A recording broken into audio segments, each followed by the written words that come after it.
po ulit ang update natin para sa lagay ng ating panahon ngayong hapon po ng August 30, 2023 na kung saan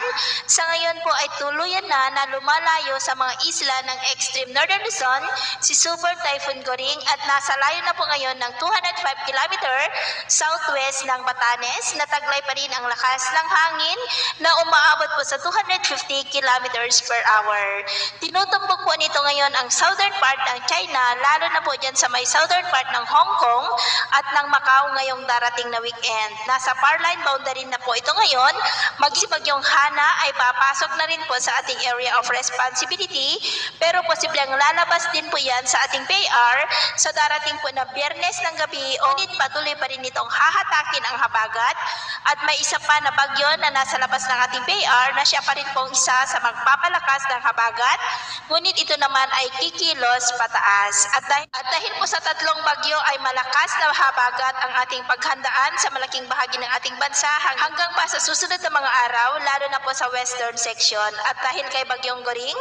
ay maulap na kalangitan na may mga pulupulong pag-ulan at posible pa rin ang malalakas na ulan, lalo na po sa extreme northern Luzon, Coast Region at ilang bahagi po ng Cordillera at ilang bahagi na lamang ng Cagayan. At sa ngayon po ay nakataas pa rin ang tropical cyclone wind signal number 2 dyan po sa may Batanes at Babuyan Islands, at signal number 1 naman sa may Ilocos Norte, the northern portion ng Abra, sa may Tineg, Lagayan,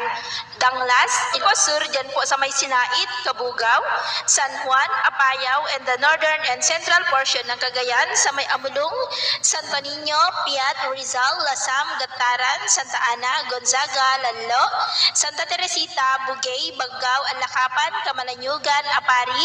Alakapan, Balesteros, Santa Praxedes, Sanchez Mira, Pamplona at Abulog. Pero sa susunod po na mga oras, sa posibleng paglabas na ng Bagyong Goring ay maaalis na po ang mga lugar na mayroong wind signals dahil tuluyan na po yan nalalayo. At dahil naman po sa habagat ay maulap na kalangitan pa rin na may mga pulupulong pag-ulan sa malaking bahagi naman ng Central Luzon, Metro Manila, ilang bahagi ng Calabarzon,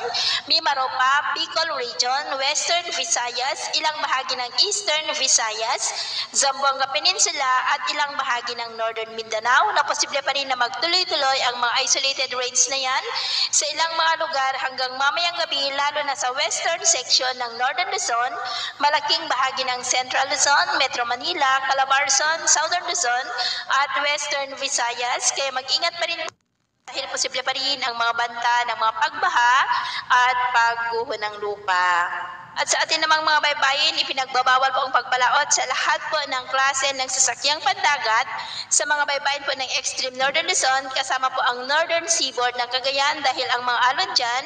ay posibleng aabot hanggang 7 meters height. At iwasan rin natin ang papalaot sa silangang baybayin ng Cagayan, maging po sa kanlurang baybayin ng Palawan, dyan po sa mga may kulay pula para mas makaiwas sa mga sakunang pangkaragatan.